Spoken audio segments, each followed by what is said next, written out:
بسم اللہ الرحمن الرحیم۔ السلام علیکم۔ امید کرتی ہوں آپ سب خیریت سے ہوں گے۔ ہم آج جماعت دہم کا سبق اصغری نے لڑکیوں کا مکتب بٹھایا پڑھیں گے اور سمجھیں گے، جو ڈپٹی نذیر احمد نے لکھا ہے۔ تو کون تھے ڈپٹی نذیر احمد؟ آپ اردو کے بہترین نثر نگار ہیں۔ خالص دلی کی زبان مطلب دہلی کی زبان اپنی تحریروں میں لکھتے ہیں۔ دلی کی زبان کا ترہ امتیاز یہ ہے کہ یہ صاف ستھری اور انتہائی بامحاورہ زبان ہے، لہٰذا ان کا طرز زبان نہایت واضح، پر اثر اور پرزور ہوتا ہے۔ انہوں نے اردو کے مقصدی اور اصلاحی ناول نگاری کرنی شروع کی۔ اب یہ ناول کیا ہوتا ہے؟ تو ناول وہ نثری قصہ ہے جس میں ہماری زندگی کی تصویر ہو بہو پیش کی گئی ہو۔ پیدائش سے لے کر موت تک انسان جن بھی حالات سے گزرتا ہے یا اسے جو بھی معاملات پیش آتے ہیں وہ سب ناول کا موضوع ہو سکتے ہیں۔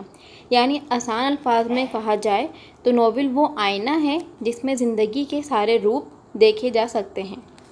فن کے نقطہ نظر سے ایک ناول کے لیے ضروری ہے کہ اس میں قصہ، پلاٹ، کردار نگاری، مکالمہ نگاری، منظر کشی اور نقطہ نظر کو بہترین انداز میں پیش کیا جائے۔ ان کے بغیر کسی بھی ناول کو بہترین ناول قرار نہیں دیا جا سکتا۔ اگر ہم قصے کی بات کریں تو قصہ وہ بنیادی شے ہے جس کے بغیر کوئی ناول وجود میں نہیں آ سکتا۔ پلاٹ قصے کو ترتیب دینے کو کہتے ہیں، یعنی قصے کو ایک دوسرے سے جوڑنے کا نام کیا ہے؟ پلاٹ ہے۔ کردار نگاری ایک ناول کا اہم جز ہے۔ ایک کہانی کو کہنے کے لیے آپ کو کردار کی ضرورت تو پڑتی ہے، تو کردار جتنے حقیقی یعنی اصل زندگی کے قریب ہوں گے ناول اتنا ہی کامیاب ہوگا۔ اسی طرح مکالمہ نگاری بھی کسی ناول کے لیے بہت اہم ہے۔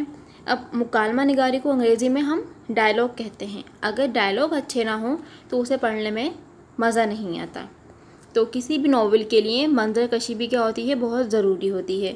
منظر کشی کا مطلب یہ ہے کہ لکھنے والا کہانی یا کسی چیز کا نقشہ اس طرح سے کھینچے کہ پورا منظر ہماری آنکھوں کے سامنے آ جائے۔ اور ایک ناول میں نقطہ نظر کا ہونا بھی شرط ہے، یعنی ایسا نہ ہو کہ آپ ناول لکھتے جائیں اور آپ کو پتہ ہی نہ ہو کہ آپ کا مقصد کیا ہے۔ تو بچوں، یہ تو ہوئی ناول کی ڈیفینیشن یا اس کی تھوڑی سی ڈسکرپشن۔ اب اردو کے جو پہلے ناول نگار ہیں وہ ہیں ڈپٹی نذیر احمد، ٹھیک ہے؟ تو آئیے اب ہم ان کا تعارف دیکھ لیتے ہیں۔ شمس العلماء آپ کا خطاب ہے۔ خان بہادر یہ بھی آپ کا خطاب ہے۔ تو کیا لکھا ہے؟ شمس العلماء خان بہادر مولانا نذیر احمد ضلع بجنور ہندوستان میں پیدا ہوئے۔ ابتدائی تعلیم اپنے گاؤں میں حاصل کی، بعد میں تعلیم کا شوق انہیں دلی لے آیا۔ یہاں مولوی عبدالخالق کے حلقہ درس میں داخل ہوئے۔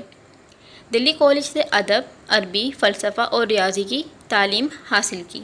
انگریزی ذاتی محنت اور کوشش سے پڑھی۔ ملازمت کا آغاز ضلع گجرات، پنجاب سے مدرس کی حیثیت سے کیا۔ بعد میں ترقی کر کے انسپکٹر مدارس ہو گئے، پھر تحصیلدار اور بعد ازاں افسر بندوبست ہوئے۔ اس کے بعد ریاست حیدرآباد چلے گئے۔ ریٹائر ہونے کے بعد دلی میں آ کر باقی زندگی تصنیف و تالیف میں بسر کی۔ تصنیف و تالیف مطلب لکھنے اور لکھانے کا عمل۔ نذیر احمد کو اردو کا پہلا ناول نگار کہا جاتا ہے۔ ڈپٹی نذیر احمد نے 7 ناول لکھے، جن میں مرات العروس، توبۃ النصوح، ابن الوقت، بنات النعش خاص طور پر قابل ذکر ہیں۔ اب جو ہم سبق پڑھنے جا رہے ہیں یہ اصغری نے مکتب بٹھایا، یہ مرات العروس سے ہی ماخوذ ہے۔ مرت کہتے ہیں عربی زبان میں آئینے کو، اور عروس کہتے ہیں دلہن کو، یعنی آئینہ دلہن۔ یہ انہوں نے جو نام رکھا ہے آئینہ دلہن، اس کی ایک خاص وجہ تھی۔ تو وجہ کیا تھی؟ ڈپٹی نذیر احمد اس زمانے میں عورتوں کی تعلیم کے بڑے حامی تھے۔ وہ چاہتے تھے کہ خواتین تعلیم کے ساتھ ساتھ گھر کے کاموں میں بھی بہت ماہر ہوں، وہ اپنے آنے والے بچوں کی بہترین پرورش کر سکیں۔ تو ان کے یہ 7 ناول جو ہیں یہ لڑکیوں اور عورتوں کی تعلیم و تربیت کے لیے بے انتہا اہم ہیں۔ اسی طرح سے مرات العروس یعنی آئینہ دلہن۔ آئینہ دلہن کا مطلب یہ ہے کہ نئی شادی شدہ لڑکیوں کے لیے کیا ضروری ہے، ان کی تربیت، ان کی تعلیم، اور کس طرح سے وہ اپنے سسرال کو اپنے گھر والوں کو لے کر چل سکیں۔ تو ڈپٹی نذیر احمد نے یہ ناول اپنی بیٹیوں کے لیے لکھا ہے۔ عورتوں کا تعلیم یافتہ ہونا اس لیے ضروری ہے کہ اس سے نسلیں پروان چڑھتی ہیں۔ شادی سے پہلے لڑکیوں کو میراث العروث لازمی پڑھنا چاہیے تاکہ ان کی کافی اصلاح ہو جائے۔ میراث العروث میں ڈپٹی نذیر احمد نے 2 بہنوں کی کہانی بتائی ہے۔ ایک مسلم گھرانہ ہے، 2 بہنیں ہیں۔ بڑی بہن کا نام اکبری ہے اور چھوٹی بہن کا نام اصغری ہے۔ اکبری نہ ہی تعلیم میں اسے کوئی دلچسپی تھی، نہ ہی گھر کے کوئی کام کاج میں۔ اس کو بالکل بھی کوئی کام کرنے کا سلیقہ نہ تھا۔ حد درجے کی وہ پھوڑ تھی، بدتمیز تھی۔ تو اب اس کی شادی ہو گئی۔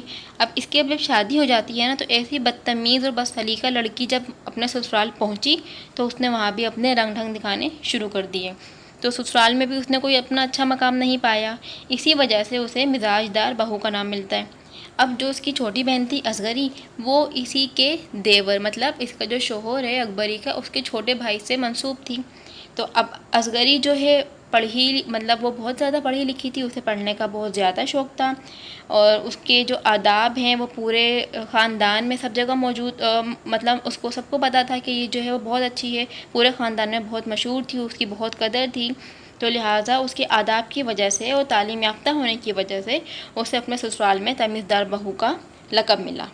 تو یہ میں نے آپ کو چھوٹا سا تعارف دیا ہے اس ناول کا۔ اب ہم پڑھتے ہیں جو ہمیں سبق ڈپٹی نذیر احمد نے ہمیں جو دیا ہے، اصغری نے لڑکیوں کا مکتب بٹھایا، یہ میراث العروث جو ناول ہے اس کا ایک چھوٹا سا ٹکڑا ہے۔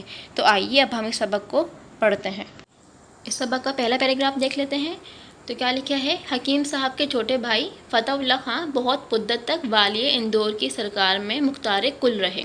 والی کا مطلب کیا ہے؟ ایک گورنر یا جو وزیر اعلیٰ ہوتا ہے نا، جو حکومت کی ایک یہ عہدہ ہے، تو والی کا مطلب ہے گورنر یا پھر وزیر اعلیٰ۔ اندور کیا ہے؟ اندور ایک ہندوستان کا شہر ہے۔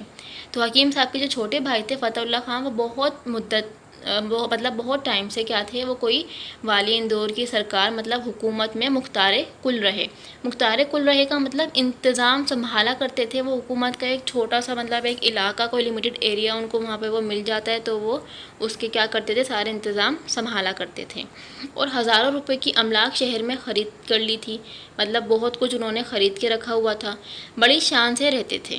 ظاہر سی بات ہے، جب وہ امیر تھے، سب کچھ تھا، پیسہ تھا ان کے پاس، تو وہ کیا کہیں گے، شان و شوکت سے ہی رہیں گے۔ دیوڑی پر سپاہیوں، دیوڑی کا مطلب ہوتا ہے دہلیز پر، کیا لکھا ہے؟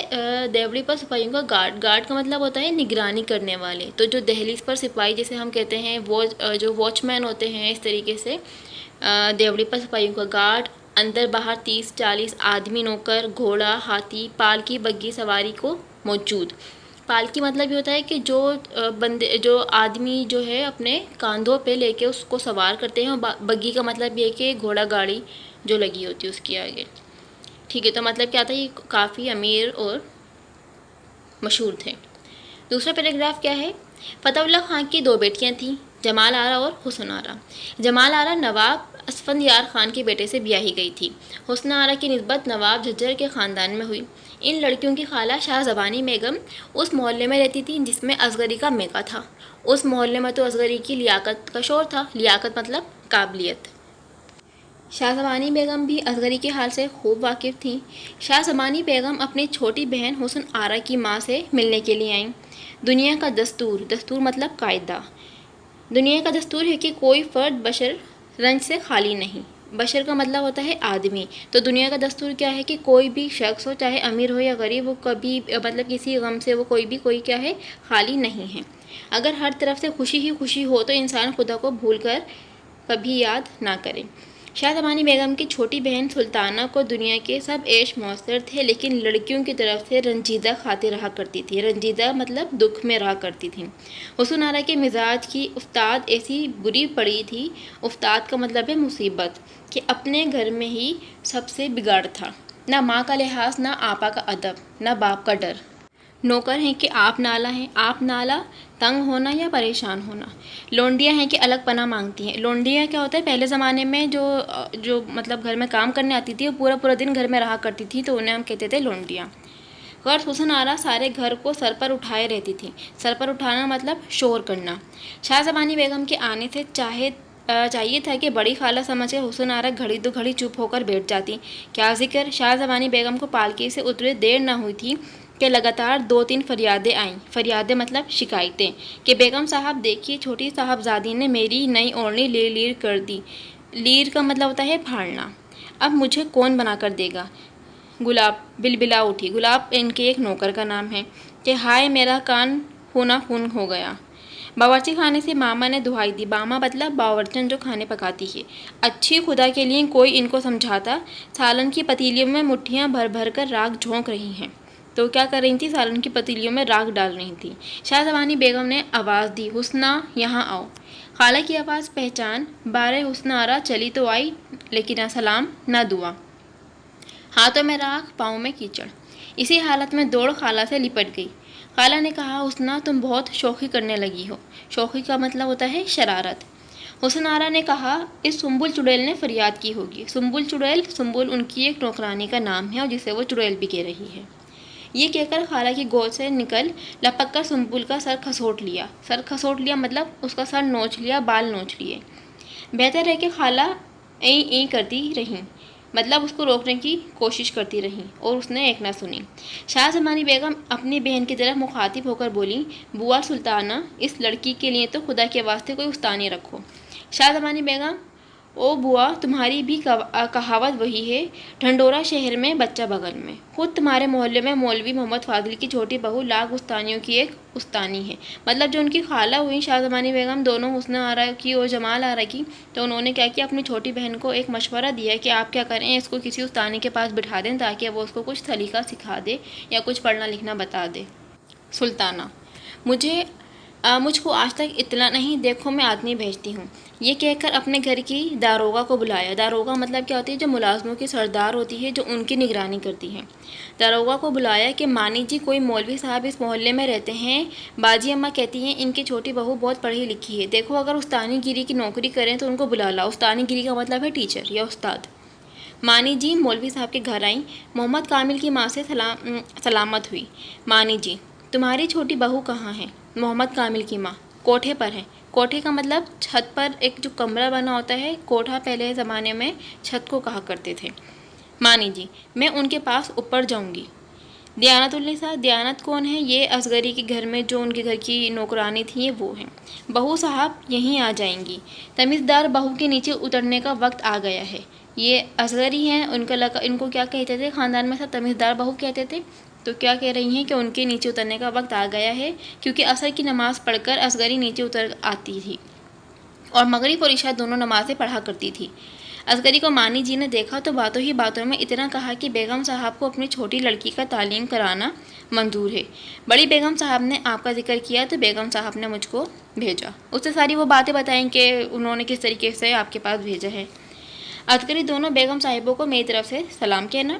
میرا جی بہت چاہتا ہے کہ بیگم صاحب کی لڑکی کو پڑھاؤں، لیکن کیا کروں، نہ تو بیگم صاحب لڑکی کو یہاں بھیجیں گی اور نہ ان کے گھر میرا جانا ہو سکتا ہے، کیونکہ پہلے زمانے میں یہ رواج نہیں تھا کہ گھر کی لڑکیاں یا لڑکے جو ہے باہر گھومیں پھریں یا دوسروں کے گھروں میں جا کے بیٹھیں۔ یہ تو اب بہت عام ہو گیا، لیکن پہلے ایسا کچھ بھی نہیں تھا۔ تو جبھی وہ اصغری یہ کہہ رہی ہے کہ نہ تو وہ آ سکتی ہے اور نہ ہی میں جا سکتی ہوں۔ مانی جی نے تنخواہ کا نام تو نہ لیا، لیکن دبی زبان سے اتنا کہا کہ بیگم صاحب ہر طرح سے خرچ پات کی ذمہ داری کرنے کو موجود ہیں۔ خرچ پات مطلب خرچہ پانی۔ اصغری، یہ سب ان کی مہربانی ہے، ان کی ریاست کو یہی بات زیبا ہے۔ زیبا کا مطلب ہے اچھی لگنا، کیونکہ وہ ظاہر سی بات ہے اتنی امیر ہیں تو ان کو تو یہی زیب دیتا ہے کہ وہ اس طریقے کی ہی باتیں کریں۔ لیکن ان کے زیر سایہ ہم غریب بھی پڑے ہیں تو خدا ننگا بھوکا نہیں رکھتا۔ مطلب وہ یہ کہہ رہی ہے کہ ہم اتنے بھی ہمارے حالات برے نہیں ہیں یا ہم اتنے غریب نہیں ہیں کہ ہمیں ان کے پیسوں کی ضرورت پڑے۔ بن داموں کی لونڈی بن کر خدمت کرنے کو تو میں حاضر ہوں، اور اگر تنخواہ دار استانی درکار ہو تو شہر میں بہت ملیں گی۔ بن داموں مطلب بغیر تنخواہ کے۔ تو اصغری نے یہ کہا کہ بغیر پیسوں کے، بغیر تنخواہ کے تو میں آپ کی بچی کو پڑھا دوں گی، لیکن فیس لے کے نہیں پڑھاؤں گی۔ اگر آپ کو تنخواہ ہی دینی ہے تو آپ کسی اور استانی کا انتخاب کر لیں۔ اصغری کی باتیں گفتگو سن کر مانی لٹو ہو گئی۔ لٹو کا مطلب ہونا عاشق ہو جانا یا ان کو پسند کرنا۔ تو ہر چند کے نوابی کارخانے دیکھے ہوئے تھے، مگر اصغری کا چستہ تقریر سن کر دنگ ہو گئیں۔ چستہ تقریر مطلب صاف اور عمدہ زبان سن کر وہ کیا ہو گئی، دنگ ہو گئیں اور معذرت کی کہ بھی مجھ کو معاف کر دیجیے۔ غرض مانی جی رخصت ہوئیں اور وہاں جا کر کہا، بیگم صاحب استانی تو واقعی میں لاکھ استانیوں کی ایک استانی ہے، جس کی صورت دیکھنے سے آدمی بن جائے، پاس بیٹھنے سے انسانیت سیکھے، سایہ پڑ جانے سے سلیقہ سیکھے، سایہ مطلب صحبت کا اثر، ہوا لگ جانے سے ادب پکڑے، لیکن نوکری کرنے والی نہیں۔ تحصیلدار کی بیٹی ہیں، تحصیلدار مطلب حکومت کا ایک عہدہ ہے، رئیس لاہور کے مختار کی بہو، گھر میں ماما نوکر ہیں، دالان میں چاندنی بچھی ہے، سوزنی گاؤ تکیہ لگا ہے، سوزنی مطلب روئی بھرا جو کپڑا ہوتا ہے نا اسے کہتے ہیں، تو وہاں پہ گاؤ تکیہ لگا ہے، اچھی خوشگزار زندگی، بھلا ان کو نوکری کی کیا پرواہ ہے۔ شاہ زمانی بولی، سچ ہے بوا سلطانہ، تم نے مانی جی کو بھیجا تو تھا، لیکن مجھ کو یقین نہ تھا کہ وہ نوکری کریں گی۔ مانی جی، لیکن وہ تو ایسی آدمی ہے کہ مفت پڑھانے کو خوشی سے راضی ہیں۔ سلطانہ نے پوچھا، کیا یہاں آ کر؟ مانی جی، بھلا بیگم صاحب جو نوکری کی پرواہ نہیں کرتا وہ یہاں کیوں آنے لگا؟ سلطانہ، کیا پھر لڑکیاں وہاں جایا کریں گی؟ شاہ زمانی، اس میں قباحت کی کیا بات ہے؟ سلطانہ، خیر حسن آرا وہیں چلا جایا کریں گی۔ اس کا مطلب یہ ہوا کہ جو ان کی حسن آرا کی جو والدہ تھیں وہ اب مان گئی ہیں کہ حسن آرا اصغری کے پاس جا کے ان کے گھر پہ جا کے پڑھا کریں گی۔ اگلے دن شاہ زمانی بیگم اور سلطانہ بیگم دونوں بہنیں حسن آرا کو لے کر اصغری کے گھر آئیں۔ دونوں بہنوں نے اصغری سے کہا کہ مہربانی کر کے اس کو دل سے پڑھا دیجیے۔ اصغری، اول تو خود مجھ کو کیا آتا ہے، مگر جو چار بزرگوں کی عنایت سے آتے ہیں انشاءاللہ ان کے بتانے میں اپنی طاقت، اپنی مقدور کا مطلب ہوتا ہے طاقت، مقدور بھر دریغ نہ کروں گی، دریغ کا مطلب ہے انکار نہ کروں گی۔ چلتے ہوئے سلطانہ بیگم اصغری کو اشرفی دینے لگی۔ اصغری، اس کی کچھ ضرورت نہیں، بھلا یہ کیوں کر ہو سکتا ہے کہ میں پڑھوائی آپ سے لوں؟ سلطانہ، استغفر اللہ، پڑھوائی دینے کا ہمارا کیا منہ ہے، بسم اللہ کی مٹھائی ہے۔ اصغری، ہاں شروع میں تبرک کے طور پر مٹھائی بانٹ دیا کرتے ہیں، تبرک مطلب ہے برکت کے طور پہ۔ سو آپ کیا کریں، انہوں نے کہا کہ 100 اشرفی کیا ہوگی، بچوں کا منہ میٹھا کرنے کو سیر آدھ سیر مٹھائی کافی ہے۔ یہ کہہ کر دیانت کی طرف اشارہ کیا، وہ ایک کاپ بھر نقطیاں لائی، کاپ مطلب ہوتا ہے تھالی۔ اصغری نے خود فاتحہ پڑھ کر حسن آرا کو مٹھائی دی، پھر بھری کاپ دیانت کو دی کہ سب بچوں میں بانٹ دو۔ اگر دنیا سازی کی باتیں ہوا کر شاہ زمانی بیگم چلی گئیں اور حسن آرا کو اصغری کے حوالے کر گئیں۔ تو یہ تھا ہمارا آج کا سبق، اصغری نے لڑکیوں کا مکتب بٹھایا۔ امید کرتی ہوں آپ کو سمجھ میں آیا ہوگا۔ اس کا جو ایکسرسائز ہے، جو بھی کام ہوگا وہ میں انشاءاللہ دوسری ویڈیو میں اپلوڈ کر دوں گی۔ اللہ حافظ۔